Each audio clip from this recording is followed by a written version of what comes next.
আপনাদেরকে এই সংগঠিত হবার জন্য আজকে আমরা এখানে এসেছি। সাভার উপজেলার এই 4টি ইউনিয়ন, যে 4টি ইউনিয়নের ভাইদেরকে আমরা এখানে ডেকেছি, তাদের সবার হয়ে আজকে আমরা এখানে একটা সার্চ টিম গঠন করব।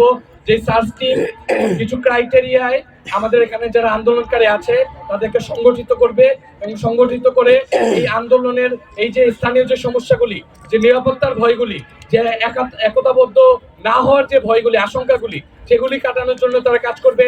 তারা প্রশাসনের বিরুদ্ধে, স্থানীয় প্রশাসনের বিরুদ্ধে নিজেরা শক্তিশালী হয়ে লড়াই করবে এবং সেটার জন্য কেন্দ্র থেকে আমরা সরাসরি তাদের সাথে যোগাযোগ করব।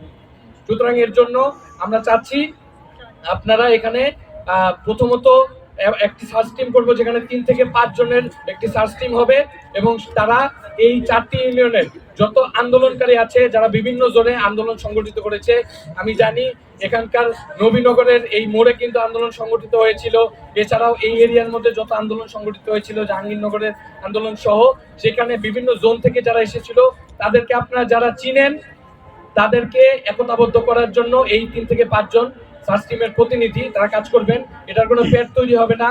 তাদের এই সার্চ টিম যখন আমরা এই লিস্টটা নেওয়ার পরে তারা সার্চ টিম ভ্যানিশ হয়ে যাবে। এটা আসলে আর কোনো ধরনের এটি কোনো শক্তি থাকবে না। এই সার্চ টিমের কাজ একটাই, এই দায়িত্ব একটাই, সেটি হচ্ছে আন্দোলনকারী যারা আছে তাদেরকে সংগঠিত করা।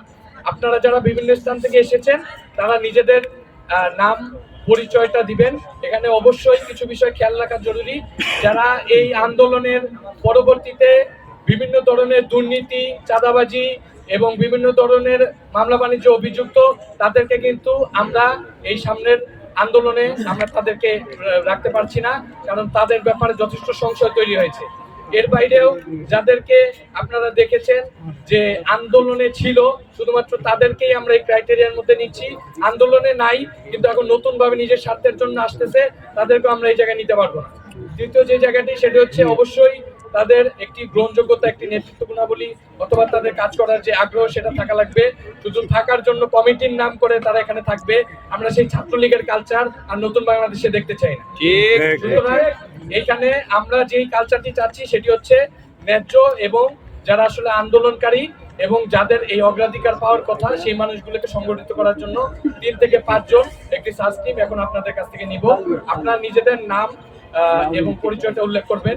আমরা এখানে সাংগঠনিক পরিচয় আছে, রাজনৈতিক পরিচয় আছে, এমন কাউকে এখানে নিতে পারবো না, কারণ রাজনৈতিক পরিচয় যাদের আছে তারা ইতোমধ্যে বিভিন্ন ধরনের অন্তর্ঘাত করা শুরু করে দিয়েছে।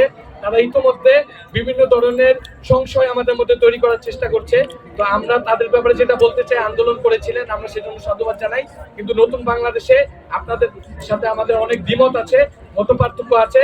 আপনারা আপনাদের মতো আগাবেন, আমরা আমাদের মতো আগাতে চাই। সেক্ষেত্রে আপনারা আমাদেরকে সাধুবাদ জানিয়ে দূর থেকে আমাদের জন্য দোয়া প্রার্থনা করবেন। আপনারা অবশ্যই যারা সাংগঠনিক পরিচয়, রাজনৈতিক পরিচয় আছেন, তারা পদত্যাগ করে এখানে আসতে হবে। এর বাইরে আর তেমন কিছু বলার নাই। আপনারা যারা আছেন তারা সবাই নিজেদের নাম